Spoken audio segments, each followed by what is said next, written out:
Ladies and gentlemen, and welcome to another episode of Best of Five, where wars are happening. The giant crypto crash of 2022 is going down, and I'm like 60% down on my crypto holdings. Oh man, I'm sorry. Steve is surviving. Steve is surviving a storm. Formula One in Miami was weird. But we're gonna talk about fighting games in spite of all the bad stuff. It's been a week, man. It's really been a week. Sorry for missing last week. I mean, we both did, so, you know. Well, I mean, like, I'll take the blame on this because I got sick. It wasn't COVID, thankfully. How dare you get sick, Steve? Well, it is what it is. I tried to not be sick, but then that failed. Yeah, that's usually how it goes. Oh, man. So, we're going to talk about all the stuff you see on the screen here, right? Like, we made this. So, I don't think I need to tell you what we're going to talk about. But I'm going to tell you anyway, because that's how public speaking works. So, we're going to have ourselves the weekly recap, which is now, like, a couple weeks late. But that's okay. We're going to talk about my favorite topic, the Street Fighter V tournament license. We're going to talk about Fei Long. So long. Or is it? Or is it? Very true. We finally have the actual final combo breaker numbers as opposed to the final early reg numbers or the final regular reg numbers. And then we're going to talk about MultiVersus. And Space Dive says, congratulations, Steve. Peace sign. Thank you. Thank you. I'm still excited. I've been excited for a while. And yeah, okay, I'm stopping. I'm stopping because I will derail this show. I'll derail it for other reasons later, but I'm gonna stay focused for you, for the community. I want you to remember how excited you are now after you're like 3 or 4 months in. Oh no, I know I'm in for hell. I know Ace Queen is in for hell, and I am going to have this thrown in my face multiple times. I understand that. I am enjoying this moment now. We both are. Good. I'm happy. Everyone's happy. We'll be sad later, but that's okay. I'm just glad I get to be on the show because did not have power until about 1 o'clock today. So, yeah, that's pretty crazy because I saw, first of all, speaking of power, if you didn't know and you're watching on Twitch, if you have Amazon Prime, you have the power to subscribe to us for free using Twitch Prime.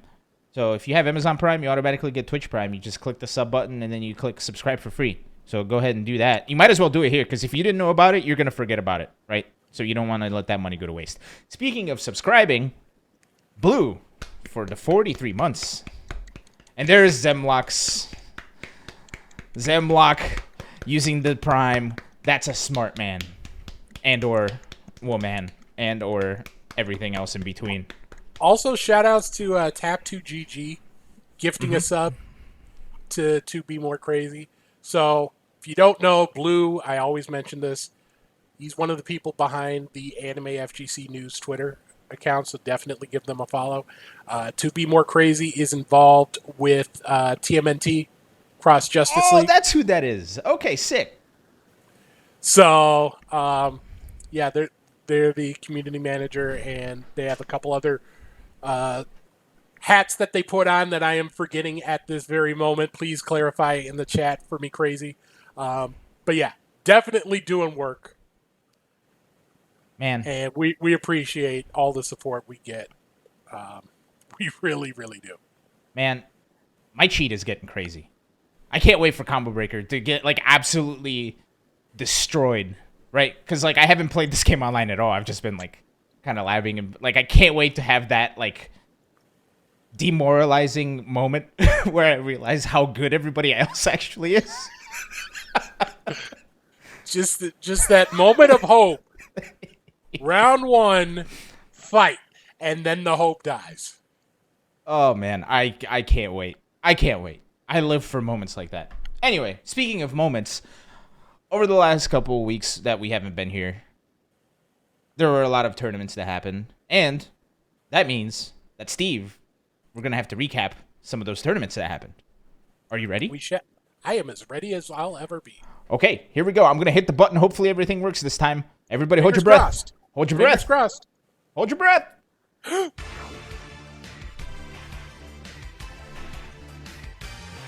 Yes, it works. We had the first couple CPT online premieres of the new year over these past couple weeks. We start with North America West, and it was won by XSK. If you don't know the name, also goes by Samurai, also goes by XSK Samurai. He is your winner of the tournament, and he is qualified for Capcom Cup 9, taking it from the losers bracket over Filipino Man. Nephew and JB rounding out the top 4. We also had a stop for UK and Ireland to try their luck, and it was the Poor Phils who gets the win for the second year in a row. He won the opening online event for UK and Ireland last year, does so again this year. Beats the same person he beat in that event as well in the grand final, Problem X. Problem X got second place in both of last year's online events for the UK. Gets second place again. Thankfully, he will have another shot to qualify through the other events once they are announced. But you see Broski and Infectious rounding out the top 4 there. And thankfully, Capcom also had jammers on for commentary, so big ups to them for realizing the error of their ways. Let's talk about that right after the recap. Yep. Bonus comic. We also had the final stages of the B-League of the Topanga Championship. If you'll remember, there were 2 groups of 9. The top 2 players from each group qualified directly, and then the 3rd and 4th players in each group met in a 4-player round robin, with the top 2 heading to the A-League. And it's Shuto and Bonchan, each of which went 2-1. They are headed to the A-League over Zabeth and Dogara. So we have the full list of A-League players. On the red side, you've got it's killers all the way around. Daigo, Fudo, Kawano, Mago, Mizua, Pugera, Sako, Shuto, and Yoshikiri. And on the blue side, you've got Banshan, Gachikun, Higuchi, Itazan, John Takeuchi, Machabo, Momochi, Nishikin, and Tokido. Action in that will start later this month, and the top 3 from each group will meet will advance to the finals. We do have a couple of events to look forward to this weekend as well. We've got another stop on the CPT online train, this one going to France, Spain, and Portugal. That will be on Saturday and Sunday. On the other side of the planet, we've got Battle Arena Melbourne 12. It is a gold event for the Smash World Tour, but they've also got plenty of traditional FGC action as well, Street Fighter, Guilty Gear, and the like.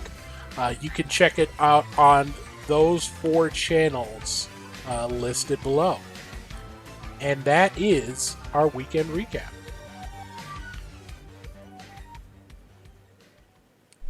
Boom. Smooth like recap. Butter. Smooth like recap. Butter. Yeah. But I did want to bring up, they had jammers on for commentary after we heard that there were going to be no UK or Ireland commentators for Capcom Cup Online. So I'm glad he got in there. I'm glad they were able to provide someone who was local, but he was in the studio, wasn't he? Yep.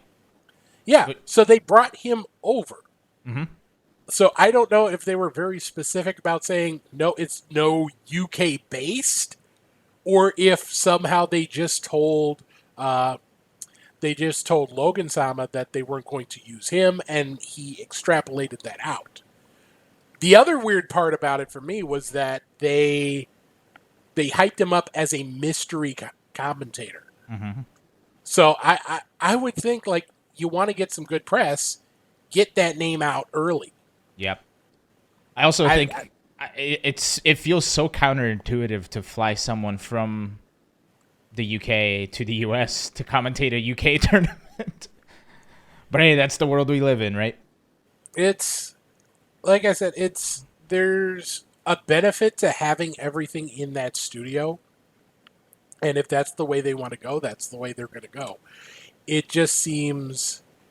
I feel like they don't lose... If they were to have local commentators going through like video chat like we have now, I don't think they lose that much compared to having them commentate in the studio over an online tournament. If we're talking about an offline event, absolutely you want to have that energy in the studio matching what they have in the event. But I don't know. I feel like it just a couple of weird decisions. I understand why they're going that way. It's just not necessarily the way I would go. And speaking of weird decisions, Steve, let's get into our first topic. If you all recall a little while ago, it feels like it's been years at this point, but it was probably like a month or two. It was a couple months. Yeah. Couple months, back in March. Yeah, Capcom put out the no-cost licensing contracts, or the no-cost licenses to run a Street Fighter V tournament. And that included a lot of extremely stifling and not grassroots-friendly decisions, including prize pool, what's it called, caps, sponsorship caps, ownership of every piece of content they get for it, etc., etc. And people were all up in arms, Steve. It looked like the French Revolution on Twitter.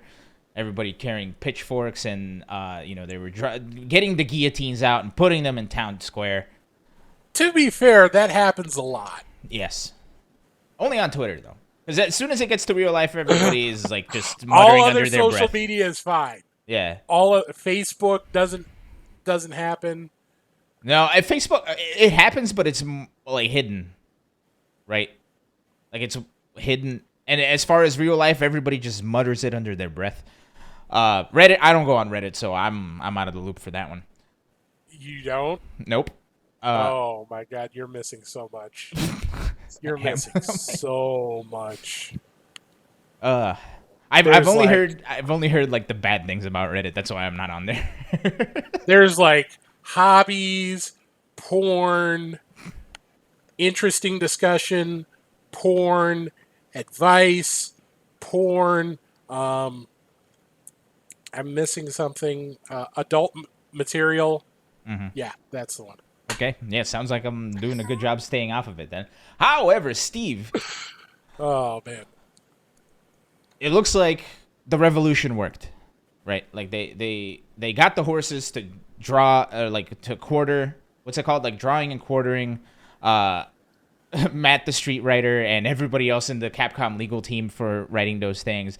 And finally, Capcom comes out and says, "Hey, whoops." Pretty much. My bad. This one's on me. They did come out with a statement that was not quite that brief. Let's go into it. They said, quote, "Recently, we published a new Street Fighter V community license agreement for both the Americas and EMEA. We acknowledge that we could have handled the situation better. That's the whoops. We want to thank our passionate fans for the feedback we received after the first version went live. We hear you. Honoring the grassroots tradition of the Street Fighter V community is incredibly important to us. To this end, we have updated the Street Fighter V community license agreement to reflect new prize pool limits, sponsorship limits, photo/video content ownership, and more. taking into account feedback we received from the community while maintaining our original goal to provide a no-cost license. To the community of FGC TOs, you are a highly valued part of the Street Fighter ecosystem. You allow less experienced players to both hone their craft and to enjoy fighting games on a multitude of levels. Thank you for being patient with us. End quote. Although TOs also have, they also let more experienced players hone their craft. True. Yeah, that's just a very minor thing. Yeah. But if they did release a completely updated, or at least partially updated license agreement, and they did highlight some of the key changes. In the original version, events could have a prize pool of no more than $2,000 for a single event or $10,000 annually. Those limits are up to $10,000 for a single event, and now no annual limit. So if you run 20 events and they're each under $10,000, you're fine.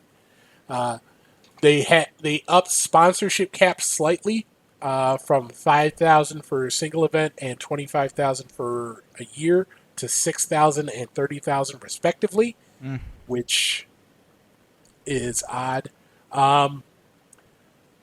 Some of the bigger ones that got a lot of attention was the audio video license grant back, which was if you recorded a video or streamed something, Capcom would automatically have the right to use that in their own promotional material.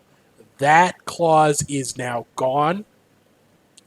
They have also eliminated the clause that prevented organizers from charging spectator fees, which means that now, they can actually charge like $5 a head to help offset the cost of running these events. They also allow the original rules barred events from being run at bars or similar establishments. They are no longer barred, but there are some caveats that you have to follow, including that the alcoholic brand cannot sponsor the event and cannot serve alcohol as part of the event.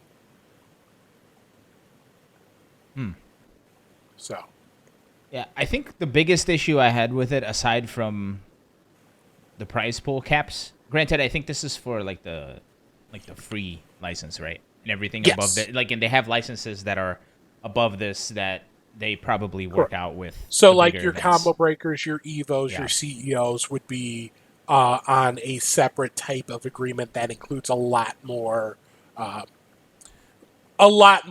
details than something like this. Yeah. So I think the biggest issue I had with this was the annual prize pool cap. I thought that was a terrible idea.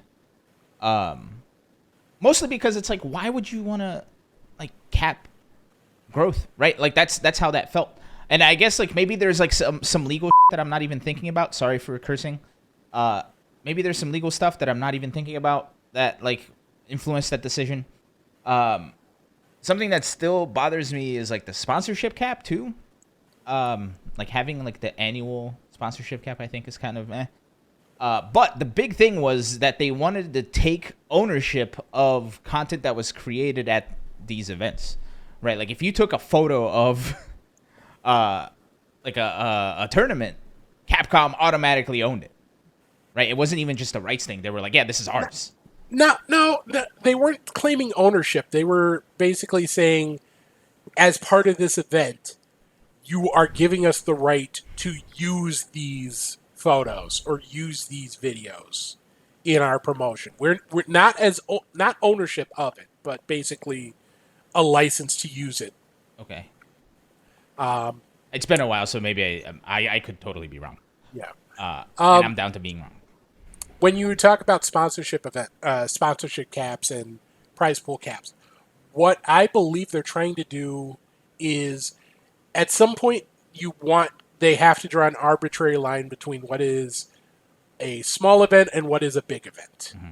And obviously where they drew that line was too small and cut out a lot of small events that they probably didn't want to. Yeah. Especially something like an LLBC that has a match Reno every week, the online local, anything that has an ongoing prize pool. Yeah, and this also made me think a lot about regional events, right? Not Yeah. like for example, like one I remember very fondly is Space City Beatdown here in Houston. That's run by Javi, who does Texas Showdown, and not only was Space City Beatdown at one point run in a bar, but if I recall, oh no, never mind. Yeah, they were doing like the Red Bull Battleground stuff back when I attended them constantly. So, you know, but yeah, like I immediately thought of like events like that where it's like it's not necessarily a weekly, but it is big enough to like kind of like float right above where those lines were, in a bad way. Yeah. My thought is they want to have some sort of thing to, like, think about an event like UFL Fight League, Mm-hmm. where someone comes along and they're popping up like, here, we're throwing $30,000 of our own money into this, and we're signing up sponsorships with betting websites and whatnot. And if they follow those other rules, they could say, well, hey, we're under the free agreement. We're cool, right? And, if you'll remember, UFL got into some hot water with both NRS and Bandai Namco Mm-hmm. because they ran events for Mortal Kombat and Tekken and Soul Calibur, and they were associated with a website called OneXBet, Yeah. which had some very questionable links to some things that they probably don't want to be associated with, do Bandai Namco or NetherRealm. So I feel like those caps are at least in part to prevent something like that from happening without Capcom having a say. Mm-hmm.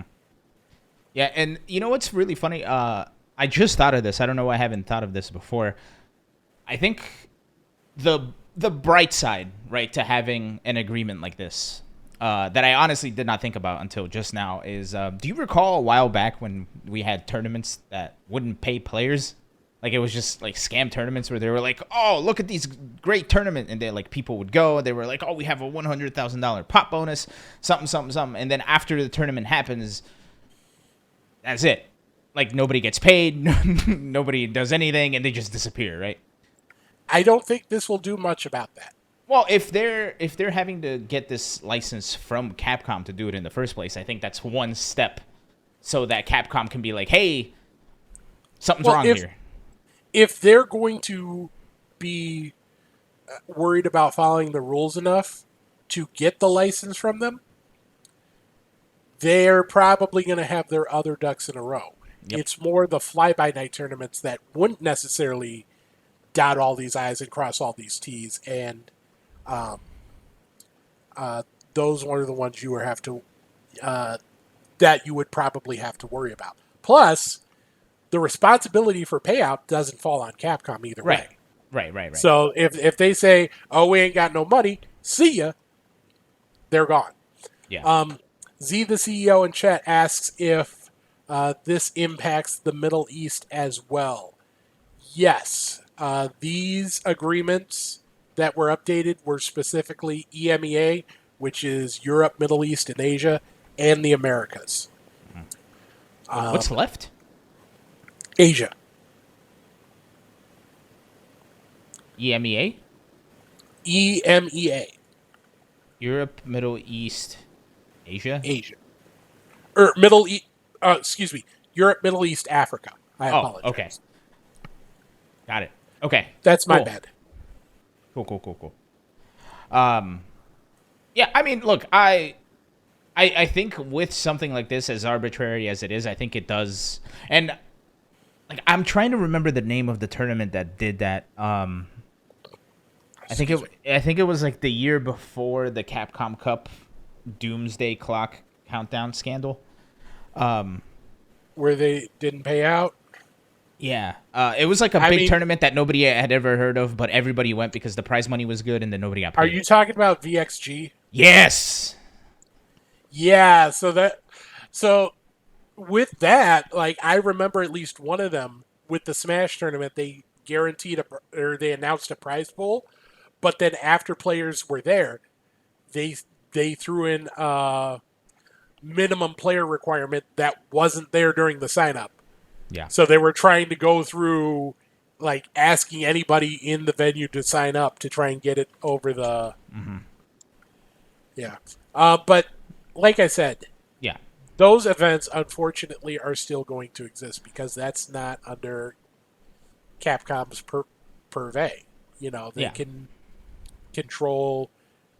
They only control a few aspects of it. You know, they're putting it mostly in the hands of the TOs. Right. But like you said, though, having something like this makes sure that people who are signing up for stuff like this do have their ducks in a row. Hopefully. So hopefully. You know, is this necessarily a perfect agreement? No, but I think it is a much better agreement than what we had a couple months ago. It's a step in the right direction, I think. Yeah, definitely. Maybe. I don't know. I'll still make fun of this agreement from here on out, though. Except that combo breaker, because then if somebody from Capcom's there, they might hear it. But there's nobody from Capcom here, so I'll keep saying it. Maybe. I don't know. Anywho, Steve, anything else? Chat, anything else from the agreement? Any more takeaways? Any final takeaways? I think I have taken away all that I will take away. Mm-hmm. Yep, and Capcom has also taken away all of the grassroots ability to run tournaments. I'm kidding. They're doing better. Speaking of doing better, Fei Long players are not doing better. All the hopes of Fei Long players have been dashed in one stroke, kind of like a Thanos snap. Except it wasn't in Marvel. It wasn't in Marvel vs. Capcom, though.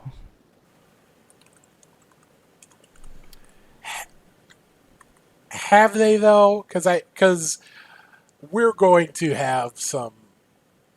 This has been quite a wild ride. So I guess I should set this up. Yeah, go for it. All right. A few days ago, a person by the name of Daniel Lindholm. If you are not familiar with this person, he has arranged and composed themes for several characters in Street Fighter V, including Sakura, Cody, G. Also, did a lot of the Street Fighter Zero music within the game for that arcade mode. So he's been working as a freelancer with Capcom for a little bit. He had a question and answer stream a few days ago, and during the stream, he was asked which Street Fighter character's theme would he like to have a crack at that he hasn't had a chance to work with yet. And he talked about a couple different characters, one of which was Fei Long. And here's where things start to get a little sideways. When he started talking about Fei Long, he said, quote, "A character that I know we won't see at all. There's been a lot of discussion about it. I mentioned earlier a character I would like to rewrite the music for would be Fei Long. I do have other sources, not only Capcom, but friends of mine in the US who are very close friends with the Lee family. And they have basically said that any kind of resemblance to Mr. Bruce Lee is now omitted for comedic effect, comedic stuff. It needs to be honorable. That's why we won't see Fei Long again, ever. End quote. Can you take care of somebody in the chat real quick? Oh, yep. Sorry. That's okay. Oh, I want to don't become have. famous? Hey, guys, I want to become famous. Do y'all want to become famous? I do not want to become famous. I'm already more famous than I care to be. Okay. So Also, by the way, that's before you go on, that totally reads like a "my dad works at Nintendo" type of thing. it's it takes a couple different turns. That quote got picked up by several websites, including 24/7 VG, Nintendo Life, Event Hubs, and they all ran with the stories saying, effectively, Street Fighter V composer says Fei Long will never return to series. And that got a lot of attention. It trended on social media, and almost immediately he began contacting these websites to try and clarify. He also took to his own Twitter account to clarify what, or at least attempt to clarify what he was saying. He said, quote, "I've been misquoted during a hypothetical question in my video. Just a small part of the information I had was common knowledge about the Lee family. However, this information was not from Capcom. I love what if questions because it gives the freedom to express yourself about a situation that would never happen. I would like to consider my thoughts to be my own, not the opinions of Capcom. I sincerely apologize for the Lee family, which of whom I go by the philosophy of Bruce Lee every day. Oh no. It wouldn't make sense that I would say anything bad or ill about anyone or anything related to my favorite genre of game and people of whom I admire. To treat a hypothetical discussion as facts, it's just wrong. To Capcom, my dear friends in this company, I sincerely apologize for the inconvenience I've caused." End quote. So this did read like a "my dad works at Nintendo," and then somebody found out that their dad doesn't work at Nintendo. So the bulk of it is, and actually, I should say that if you go to his Twitter account, his tweets are currently protected.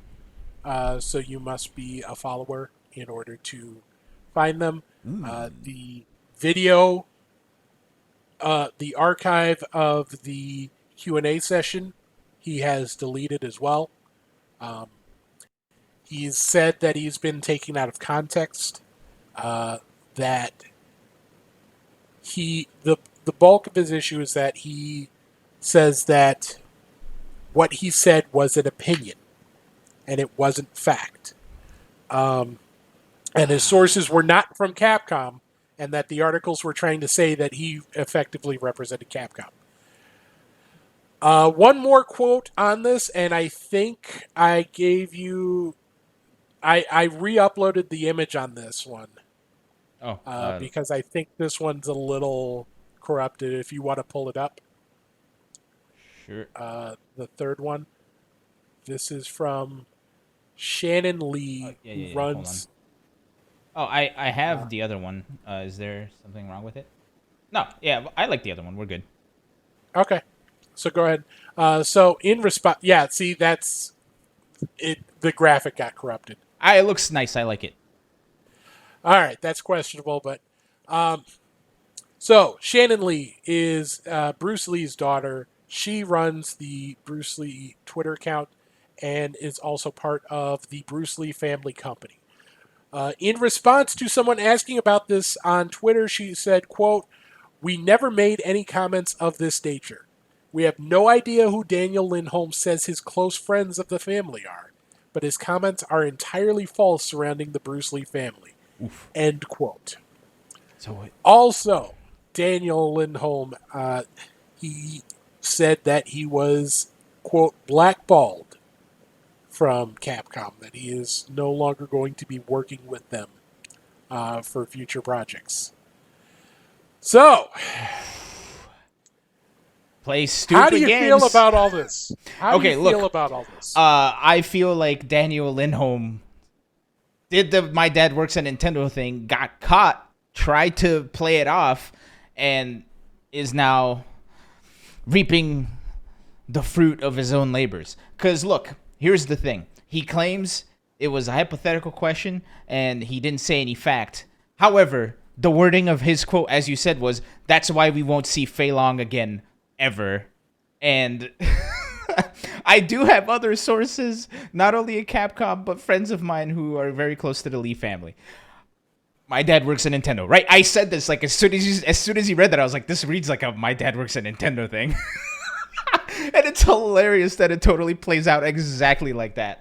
So, look, you misrepresent when you work with a company or like with anything really, and you talk on it, right? Like if you're talking about something of which you work in, and you start spouting BS, like people are gonna take that as fact, right? Especially when you say something like, "I have sources not only in my workplace but also with the subject of this thing we're talking about," and that turns out to not be true.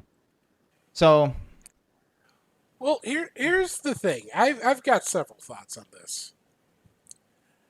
One, it is entirely possible that this is true. It is entirely possible that there are issues between Capcom and the Bruce Lee's family that are preventing Fei Long from appearing in a future series. If that is true, the Lee family definitely doesn't want to comment on it, and Capcom definitely doesn't want to comment on it, because that would make future negotiations more difficult if they come out and say, yeah, it's because they don't want to work with us. So if that is something that he knew for a fact, assuming this is true, he was putting Capcom in a terrible spot. If it's something that he guessed, and I will give him the benefit of the doubt. I truly believe that there is a disconnect between what he said and what he wanted to say, or at least what he intended to say, because he has gone on Twitter. He went on the Casanova podcast yesterday, and the bulk of his defense was anything he said was just speculation and was based on very public fallout about how Bruce Lee was portrayed in Quentin Tarantino's film. I believe it was Once Upon a Time in Hollywood. I might be off on that title. But basically the belief is that they're going to be much more defensive of his portrayal because of that. mm-hmm. So it is entirely possible in my head that what he meant to say was, I believe that because of this, we won't see Fei Long. But go ahead and pull that quote up again. Steve, that very first quote. It feels so hard to even give this guy the benefit of the doubt. Before when that. His this is the one. Yeah, it feels so hard to give this guy the benefit of the doubt, and him saying it was hypothetical when he says a character that I know we won't see at all is. Sorry, dude. Like, oh man. Like, and I will say he is not from the United States. He's not from England. So English is, at least American English is not necessarily his first language. So it is entirely possible that that little bit of subtlety that he meant to include just didn't come out. But he has been going on and blaming journalists for getting him wrong. He's been basically throwing everybody under the bus, saying that this is bad journalism. This is, they don't have to, or they didn't go check with him and verify. One, there's nothing to verify. Well, yeah, gaming journalism and journalism in general, It's it's report not something and perfect. check. Yeah, report something now, checked facts later. It's people doing a job, and not everyone does the job perfectly. So the idea that someone could get something wrong in a situation like this is very possible. But I don't think that's what happened here. He is very mad that people didn't that the people who wrote the articles didn't check with him to see if that's what he meant. He is literally on video saying this exact thing. There's not a whole lot to verify in that situation. They reached out to Capcom to see if there's truth to that, and Capcom said that they don't comment on rumors or speculation. Which, like I said, um, you know, if this is an issue, then they don't want to comment on it. If it's not an issue, they don't want to comment on it, because if you comment on one rumor, You got to then comment on them you all. pretty much.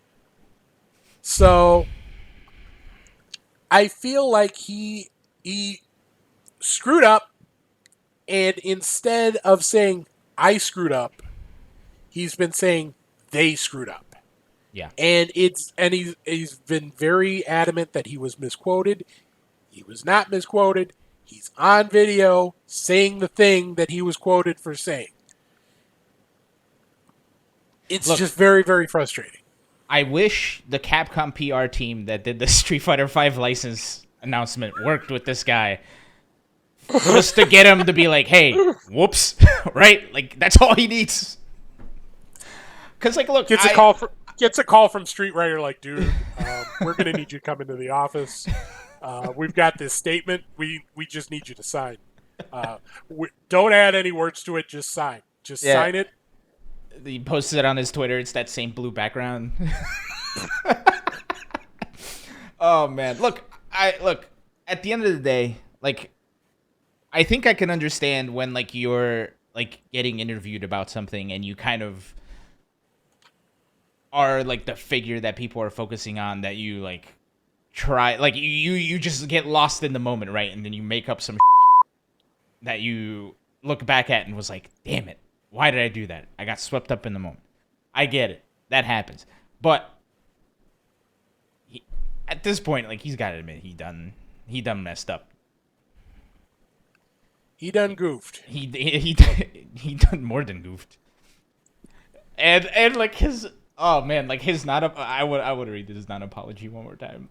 Look, I find it so funny when like somebody says something that is completely not true and then gets caught, and like they're like how they try to go about like either convincing other people that what they said is valid, convincing other people that they didn't say anything, or convincing other people that that's not what they meant. I truly believe that the third one is true. I truly believe. I will give him the benefit of the doubt and say that he meant to say that he thinks this is the case. But he didn't say he thinks this is the case. Where's he he from? said, this is the case. I believe Sweden. I am not 100% Sweden? sure Okay. on that. Any Swissers in the chat? Can confirm language structure. Switzers would be Switzerland. Swisses? I'm sorry. Swedes. Swedes. Suedes? Anybody got suede shoes? No, but then like my favorite part of this apology is like, I sincerely apologize for the Lee family, which of whom I go by the philosophy of Bruce Lee every day. It's like, He's just trying to say that he respects the guy. Like I said this a couple weeks ago, we tend to get very much into the mindset of rating apologies, and did they hit all the check marks, and did they leave themselves any wiggle room? yeah. He screwed up. Yeah. He screwed up. I don't think he screwed up maliciously, but he screwed up. Yeah. Yeah, and I mean, at the end of the day, only he knows if that's what he meant to say, or Or if he was like, "Oh, look at me, I am gonna claim some insider knowledge that I don't have. My dad works at Nintendo." Right? It's literally the "my dad works at Nintendo" thing. All right, I have been in situations where I work with, or especially as a freelancer, where I have information that where I get asked something somewhat somewhat tangentially to that information, and I know I got to dance around it because it is not my job to share that information. Mm-hmm. It is not my responsibility to share that information. It is not my right to share that information. If Capcom does not say you can say this, then you can't say this publicly. Mm-hmm. It's a very, very important thing because it has so many wide-ranging effects. Like we don't even know if Fei Long's future inclusion really does depend on the Lee family. It could be it could be that they don't have to deal with them. That it's basically covered by parody or not close enough to be a Bruce Lee likeness. We don't know that. Yeah. We don't know what the state of those negotiations are, or even if they exist at all. Yeah, and So either he BS or he broke NDA. Either yep. way, he done goofed. Yeah, and Shadow Champ was saying exactly what you said, and what I wanted to say is that if it is true, then he broke NDA. And I think you said that he's been like black carded. What did you say? Black boxed? He said he has been blacklisted. Blacklisted. I mean, good, right? Not good. I'm not happy good. that a Yeah, guy right, loses right, his right, job. right. But like, He does good work with music, but he done goofed. He done goofed. Simple as that. Yeah. It's such a weird thing to. It's like just a goofy, odd story. Oh man. And the big problem is well, you shouldn't. If you're saying, oh, you shouldn't be fired. The issue is you now know that if this is something that's covered under NDA, you have someone willing to break NDA, Mm-hmm. who's not necessarily under your direct employ. Yep. So it's going to be very difficult for a lot of big companies to sign off on bringing him in because of this. And man, just look at the crazy shenanigans that this caused. Right, this is like the snowball effect to PR nightmares, right? This man literally made a little snowball, put it on top of the hill, and then went, "Bink, a character I know for sure is not coming back." Bink. So now Capcom's in the spot where, what if they weren't going to include Fei Long in Street Fighter 6 for reasons that have nothing to do with any of this? Mm-hmm.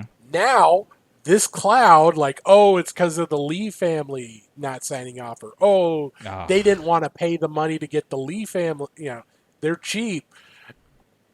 This is going to hang over them, unfortunately. Yep. Oof. You done goofed. I think that literally sums it up, right? Yeah. You done goof. I feel bad because at the end of the day, that's a big goof, and that's some big consequences. But he done goofed. All right, so we've talked about big goofs. Mm-hmm. We've talked about big consequences. Yes. But let's talk about big numbers. Big numbers. Yeah. I like how we were on the same page there. We're here. Yeah, we are. Because Combo Breaker registration has officially closed. Dude, I can't believe it's 2 weeks away, Steve. I am so scared I'm gonna forget to get on the flight. I'm terrified, and I also gotta pack up all this stuff. Oh, by the way, I don't think I ever showed these on stream, But we got stickers made for Combo Breaker. So if you see us around Combo Breaker, be like, "Yo, give me a sticker." These are free. I got like 150 of them, so just don't be more than 150 people. Well, that might be tough at Combo Breaker because there's going to be a ton of people. Yes. Let's just hope that not all of the 2,800 people are going to want stickers of Best of 5. Oh, man. I think everyone's going to want a sticker at Best of 5 because it is the best of 5s. Yes. It is the best of 5s. But with registration closed. Let's look at these numbers, yeah? Well, first of all, let's talk about the big number. Okay. 2,972. When I thought, look, when I said 2,800, I thought I was just like completely like ballparking the top range, and I now to find out that it's under. Honestly, there's a part of me that's kind of scared, Steve. There's a part of me that's scared about that number. And maybe it's just like this new anxiety that we have over this pandemic, but like, that's a scary number. It is a scary number.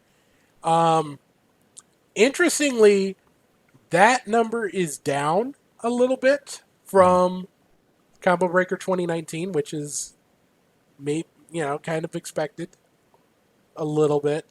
But though, let's take a look at some of these entrant numbers because there are quite a few big tournaments. Oh my God. Let's start at the top with Guilty Gear. 1,061 players. Woo! This is the second largest tournament I've ever entered in my life. No, I'm sorry, third. No, second. I believe it is the largest non-Evo Guilty Gear tournament ever.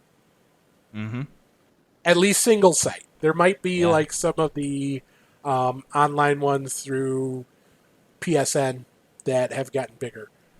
But man, oof. And look at the other games. Yeah, that's a huge difference. Yeah, it's a huge difference. But those other games are still big.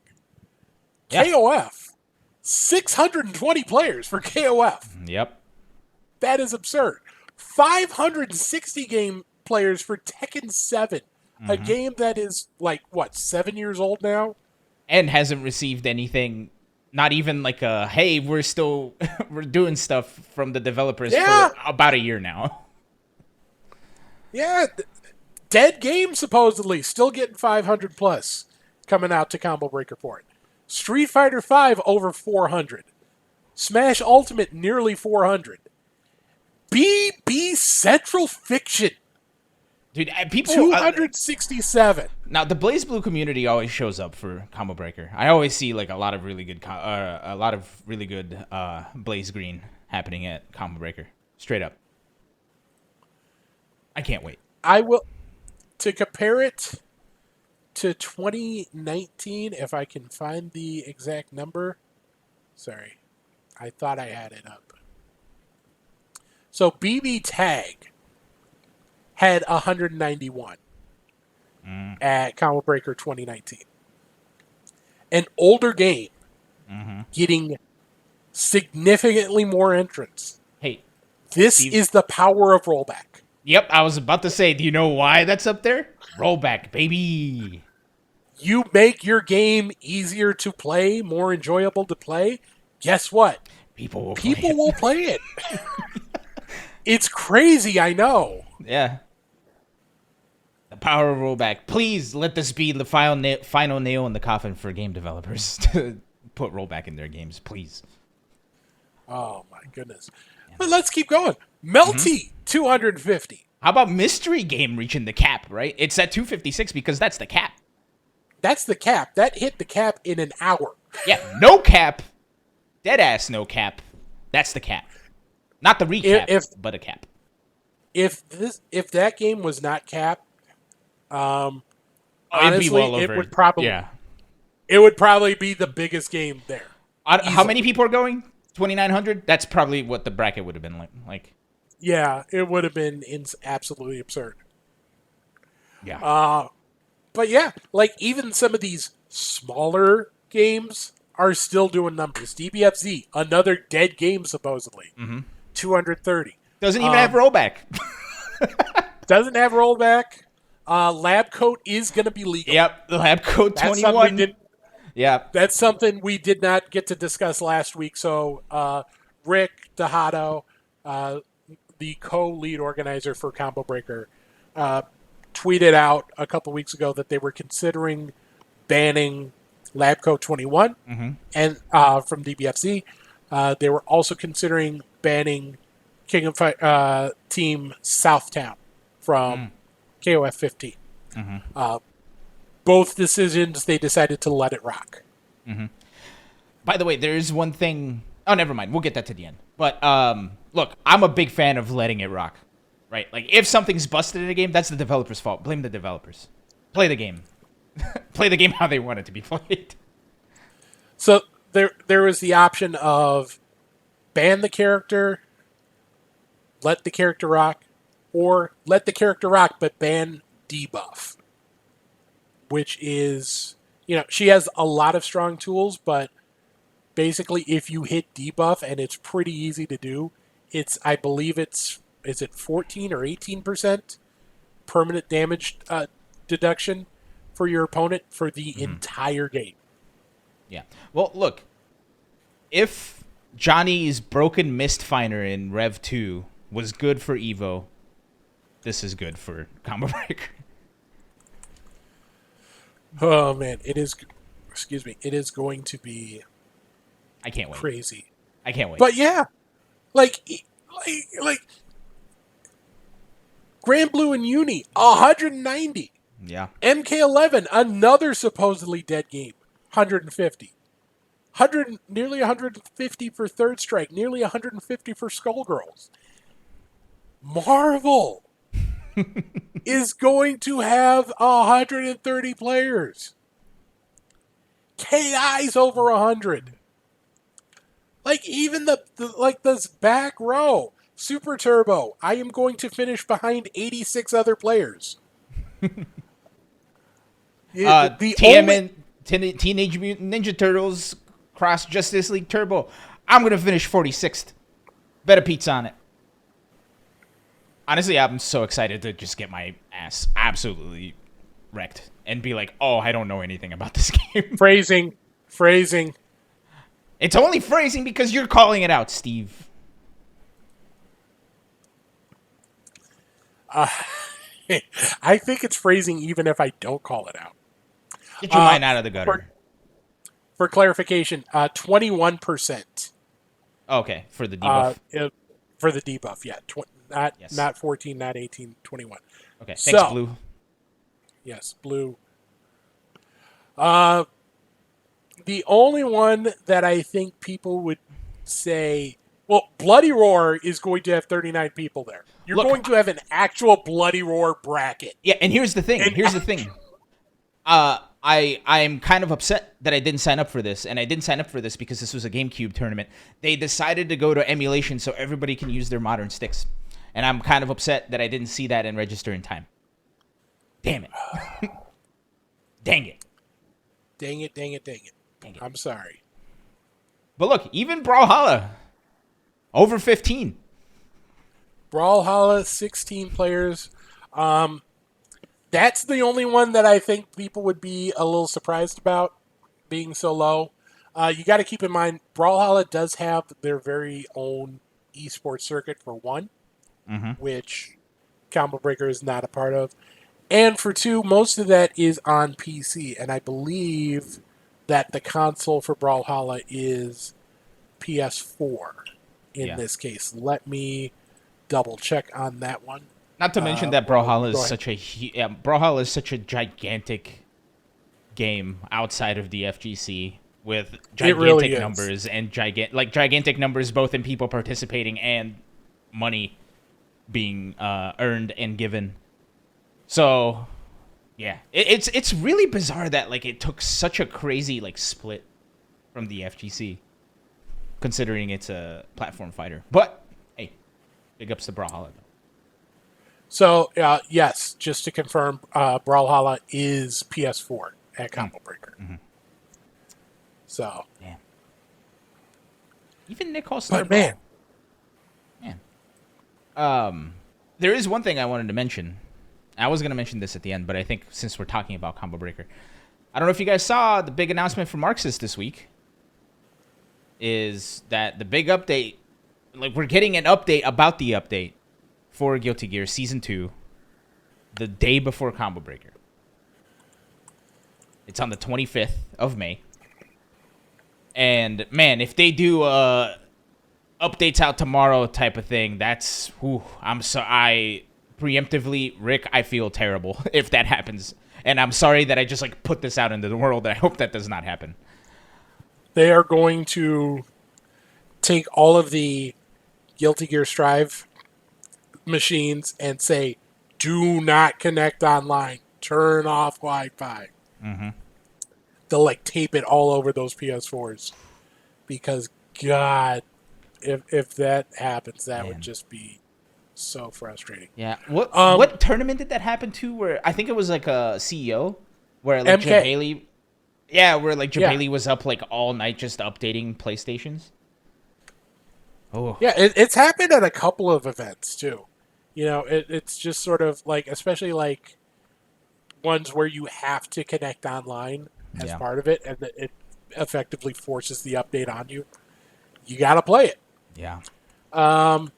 Also at Combo Breaker, Lab Zero is, or excuse me, not Lab Zero. Force a Habit. But Combo Breaker is going to bring out Black Dahlia. So she will be playable. So if you're heading out there, tests. If you're heading out there and you want to get your hands on Black Dahlia before she is released, she will be playable at the Skullgirls booth. Hidden Variable is the name of the company, according to Blue. It's been It's been a month. It's been a while. It's been a day. I'm happy you're safe from big scary storm, Steve. Knock on wood. That's the knock on wood here. Yeah, to keep it that way. The funny part is we're supposed to be getting hit with more storms tonight, just not necessarily as strong as the ones we had yesterday. Yeah, which, you know, it took down a massive tree a few blocks from my place. Yeah, it was not fun. It was not fun. Yeah, no. As soon as you, so I sorry that I'm sharing this, Steve, but you told me that like everything in your fridge is gone, because you didn't have power for so long. I dealt with that during the freeze last year, so I know that sucks. I know that ain't fun. But yeah. Hopefully we'll hold strong in the midst of this global warming shenanigans. If I send you a link, could you be able to play it in Yes. Because we have some new information. Oh. Put it in the chat, our secret chat that nobody knows about except for us here. Yeah, this dropped. While I'm doing that, do you want to talk about MultiVersus? I sure do, Steve, because was it today that this happened? Or was it yesterday? Today where it got announced. Okay, so everybody's been like kind of seeing like the rumblings about this game, MultiVersus, right? Like we've seen like the memes of MultiVersus. We've seen like the killer or the Ultra Instinct Shaggy. We've seen Bugs Bunny. We've seen all of these other characters. You can see Tom and Jerry fighting Arya Stark from Game of Thrones. Along with a couple of other updates about the game, there was a big announcement for MultiVersus today that there is indeed a big sponsored tournament happening at EVO for MultiVersus. And here's the big sign that they showed. 2v2, 32 team payout. 100,000 smackaroos to be put in your pockets. And you can sign up for their closed alpha now. Now, they do have an NDA on people who are in the alpha, and I'm in there, so I can't say much, but I will say this. I've been having a blast with this game. I cannot wait for it to come out and for everybody to get their hands on it. It's been a good time. So big ups to the crew over at WB for injecting some money and some life into MultiVersus, and I can't wait to see how this shakes out at Evo. Especially because you've been seeing a lot of people like saying like, "Oh, I'm gonna play," and like it's been generating a lot of social media buzz. So I cannot wait for that to happen. Didn't the NDA end? Did it? If it did, I mean, look, I'm not gonna risk I'm not gonna risk the Lindholm. Yeah, yeah, I'm not gonna done goof here.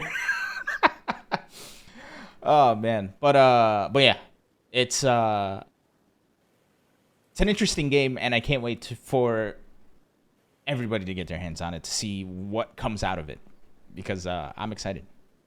I'm excited, Steve. But yeah, that's the news for MultiVersus. Another piece of news about another game is Rumbleverse announced that they're gonna have a test in June. So this was a game that was supposed to be released back in February. So there's gonna be another public test in June with console play, and I believe they said there's crossplay. I'm not 100% sure. I haven't seen it in a while, but yeah, I'm sad that I can't get my hands on the game and play it at will, but we'll get a chance to play it again in June. That's from the guys over at Iron Galaxy making the wrestling BR, which is hilariously fun. I can't say enough good things about that game, except for the part that it's not in my hands right now. Aww. Yeah, sad times. Sad times, Steve. All right, let me get this playing. Now you stall. So while we have been on the air, within the last half hour or so, SNK has decided to bless us with a particular trailer. Steve, didn't I tell you moving to Thursdays was going to be a good idea? I don't remember if you did or not. Well, look, now we get breaking news instead of news immediately after our broadcast. Specifically to screw us over and for no other reason. Yes. But yes, we do have a new trailer for Team Southtown, and we have a character release date. Ooh, well, let's see it. Let's go to this theater I made. Ooh. Team Southtown.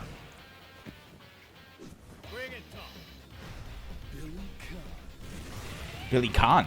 Oh.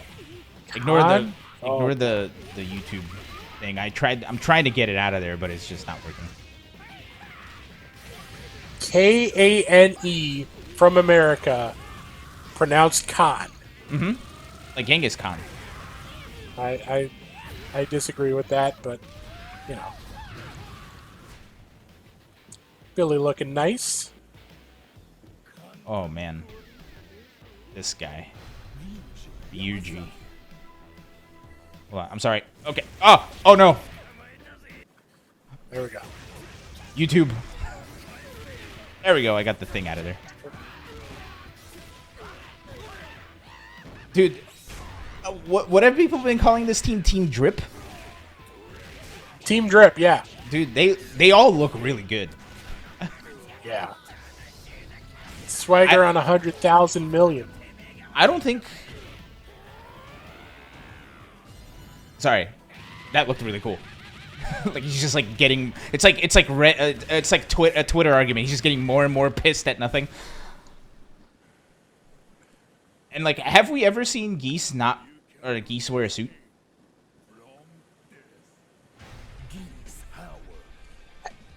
Just stop talking. I want to hear the music.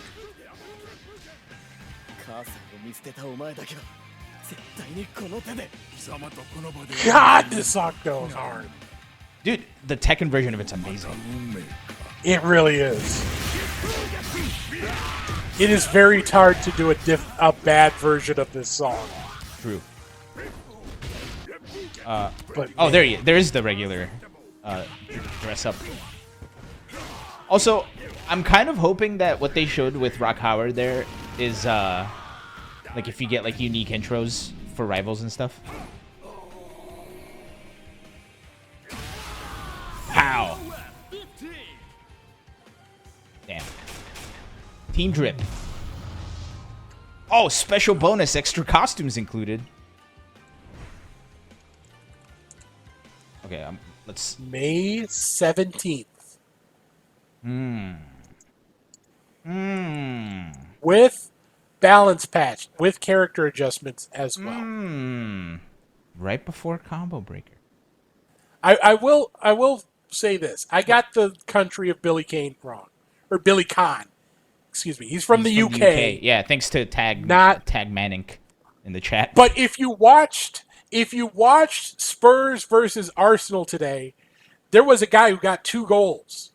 And his name was not Harry Khan. It was Harry Kane. Yeah, also shout outs to my high school civics teacher, Bill Kane.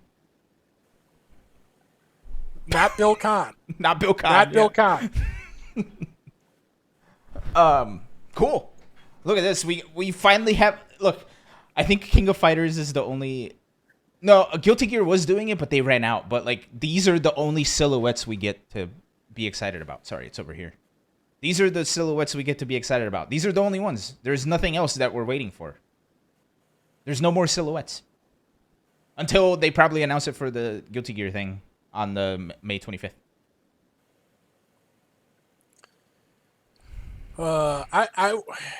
Here's the interesting thing. Do we think we're getting any announcements from any games at Combo Breaker? Hey, to be more crazy, are you guys announcing anything in Combo Breaker? Let us know. Also, Die by Sword. Die by Sword, just speaking of announcements, Die by Sword just resubbed for 55 big ones. Jeez Louise. Man, that's almost what, like 5 years? No. 5 years is 60, right? Yeah. Damn, we're almost there. Yeah. We're almost there. Well, so Z says, unless we see Harada or Michael at CB, I don't expect any. So I would not. I think traveling to and from Japan is like, right? The travel restrictions are they've either eased up or they're about to ease up. So, I would not expect to hear anything from them in either case. I do think. Oh, Markman's over there. I think we may see a little peek at Street Fighter 6. Not anything necessarily substantive or substantial, excuse me. I'm trying to think what else. Skullgirl. We might get something for Guilty Gear. Following up from the 1 year stream. Do you think they'll have anything about the Capcom Fighting Collection, since Vampire Savior usually has a pretty good presence at Combo Breaker? Because I remember they are going to have the exhibition. Yeah, so I remember Combo Breaker 2016 when I was there, where they had that exhibition right before Street Fighter 30th anniversary came out, where they showed off a bunch of stuff, and they were like, look at all this cool stuff you can get, and then the game came out, and there was a lot of issues. But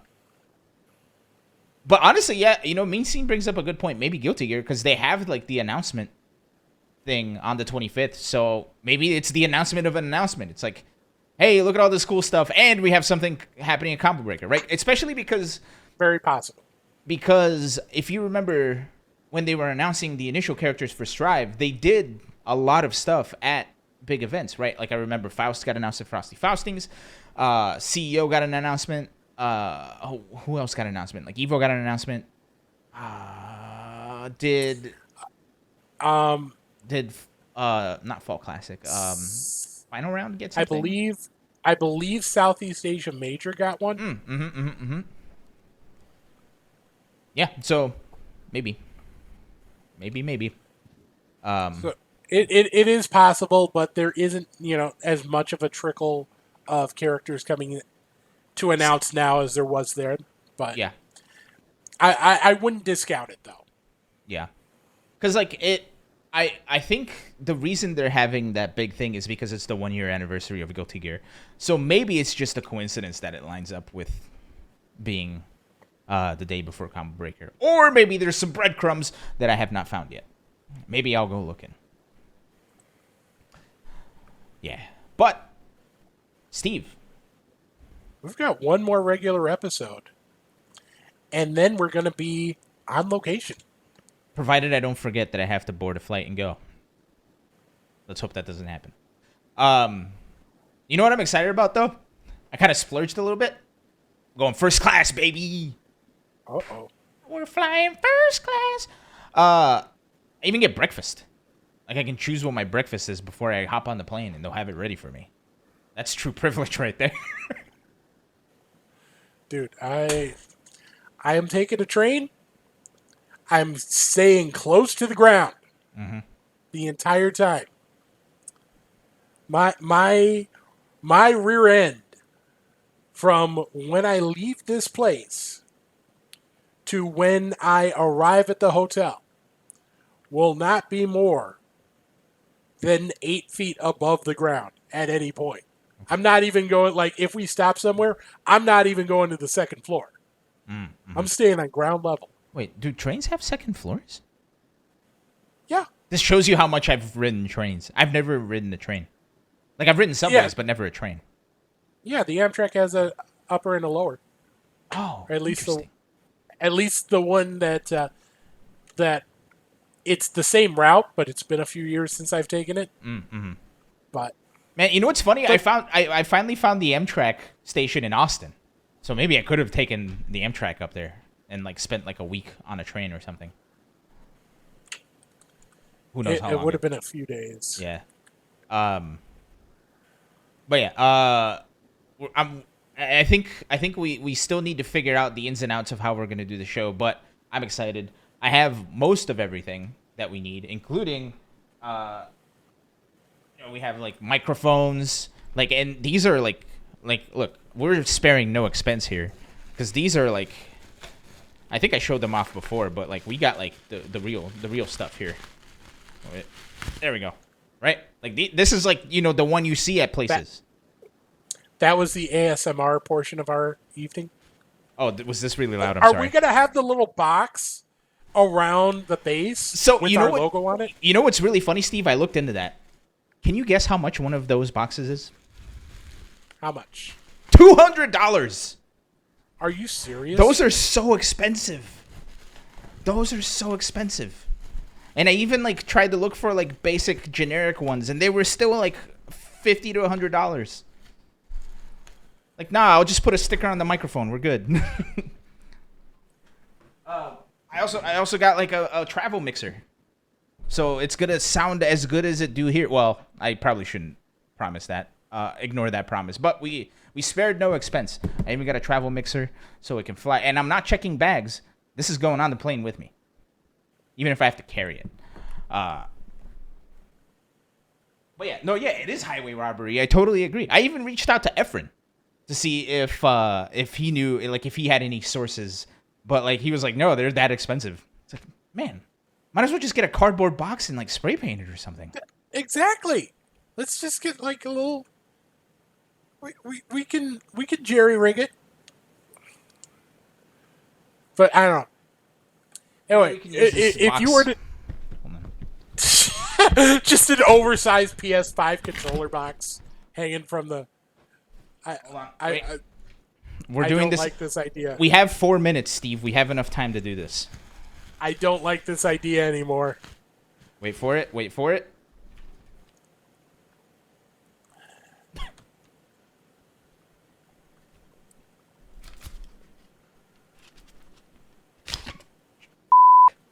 Sorry. Damn it, it didn't work. All right, well, we'll figure it out. God. All right.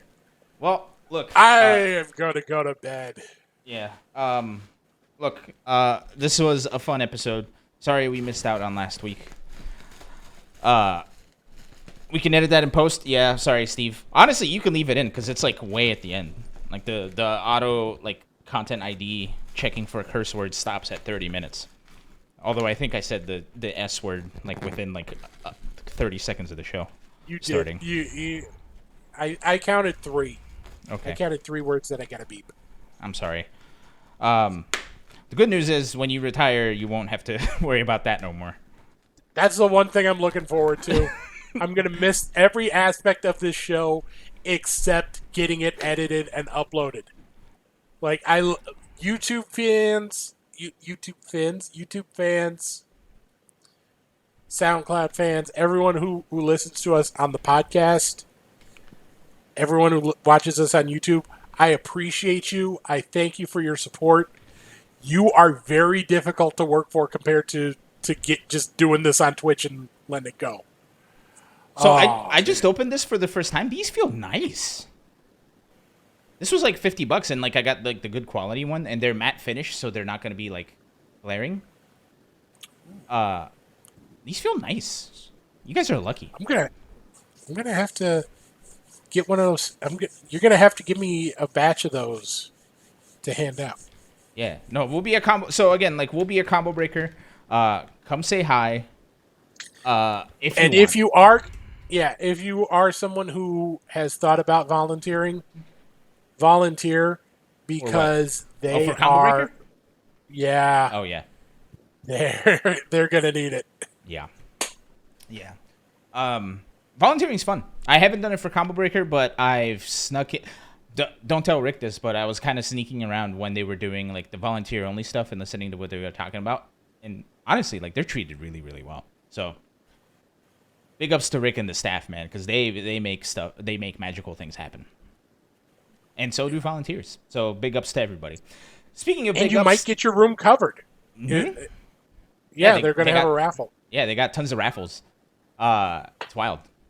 But Steve, speaking of wild, it is 9:30, and 9:30 is wild in hours. So I got to get out of here. And I just got a call from Ace Queen, so I got to. Hopefully she won't be too mad at me for not picking up. Look, if you have to go, Steve, go. I'm gonna look for. I keep forgetting. I want to make this a thing. Let's go raid someone. Snake Eyes. Sure, Snake Eyes is streaming Guilty Gear. He's talking about stuff. So let's go say hi to Snake Eyes. Remember, if you are raiding with us, once you get there, just type in the chat. Best of 5 says hi. And we'll go there. I clicked the button. We're going. Everybody click the join button now. And we'll talk to you all later. Steve, say the thing. Good night, Canada.